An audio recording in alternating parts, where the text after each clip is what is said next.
আনোয়ারুল আজিম আনার কলকাতায় নিহত হবার পর শিলাস্তি রহমান নামে এক নারীর নাম সামনে এসেছে।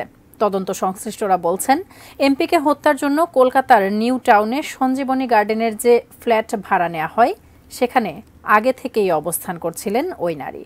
ওই নারীর কথা বলেই তাকে ডাকা হয়েছিল। এমনকি স্বর্ণ চোরাচালানের একটি সিন্ডিকেটও ছিল এই হত্যাকাণ্ডের নেপথ্যে। তাহলে কি নারী আর অর্থই কাল হলো এমপি আনারের জীবনে? বিস্তারিত মোহাম্মদ সোহাগ বিশ্বাসের রিপোর্টে। ডিবির তদন্ত সংশ্লিষ্ট সূত্র দাবি করছে, পরিকল্পনাকারী আক্তারুজ্জামানের সঙ্গে কলকাতায় স্বর্ণের ব্যবসা ছিল সংসদ সদস্য আনারের। তারা দুজন সীমান্তে স্বর্ণ চোরাচালান ও হুন্ডি কারবারও নিয়ন্ত্রণ করতেন। চোরাই স্বর্ণের ভাগবাটোয়ারা নিয়ে এই হত্যাকাণ্ড ঘটতে পারে। তবে পলাতক আক্তারুজ্জামানকে গ্রেপ্তার করা গেলে হত্যার কারণ সম্পর্কে পুরোপুরি নিশ্চিত হওয়া যাবে বলে মনে করা হচ্ছে।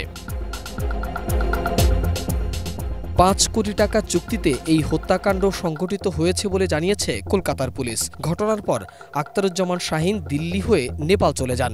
তিনি মার্কিন পাসপোর্টধারী।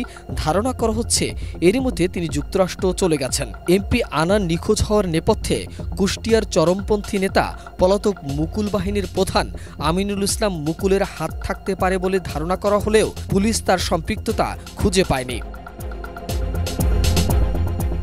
তদন্ত সংশ্লিষ্ট ডিবি সূত্র জানিয়েছে, হত্যার মূল পরিকল্পনাকারী আক্তারুজ্জামান ওরফে শাহিন।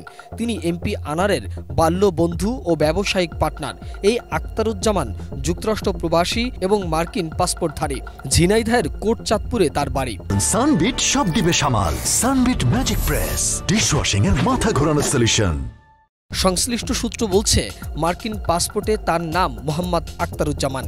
ঝিনাইদহের স্থানীয় সূত্র জানায়, আন্তর্জাতিক স্বর্ণ চোরা কারবারি চক্রের সঙ্গে যুক্ত এই শাহিন এমপি আনারের সঙ্গে তার সখ্য এবং দুজন মিলেই সীমান্তের চোরাচালান চক্র নিয়ন্ত্রণ করে আসছিল। সবশেষ গত ১০ মে কলকাতা থেকে শাহিন বাংলাদেশে এসে কোটপুরে যান। বাংলাদেশে শাহিনের যে বাগান বাড়ি রয়েছে, সেই বাগান বাড়িতে এমপি আনারের সাথে প্রায় মদ এবং নারী নিয়ে আড্ডায় মেতে উঠত তারা।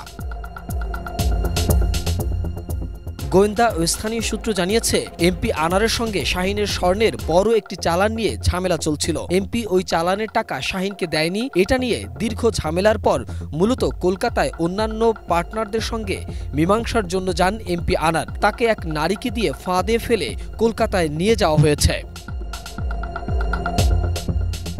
ঢাকা মহানগর পুলিশের গোয়েন্দা বিভাগের দায়িত্বশীল একজন কর্মকর্তাও জানিয়েছেন, হত্যাকাণ্ডের সময় শিলাস্তি ৩তলা ফ্ল্যাটের একটি তলায় অবস্থান করছিলেন। তবে সামনে ছিলেন না তিনি। হত্যাকাণ্ড ঘটানোর পর তিনি নিচে নেমে আসেন। এরপর লাশ গুমে সহায়তা করেন। আমানুল্লাহ ও শিলাস্তি মিলেই এমপি আনারের মরদেহ টুকরো টুকরো অংশ একটি ট্রলি ব্যাগে নিয়ে প্রথমে বের হয়েছিল বলে তথ্য রয়েছে। মোহাম্মদ সোহাগ বিশ্বাস, এটিএন নিউজ, ঢাকা।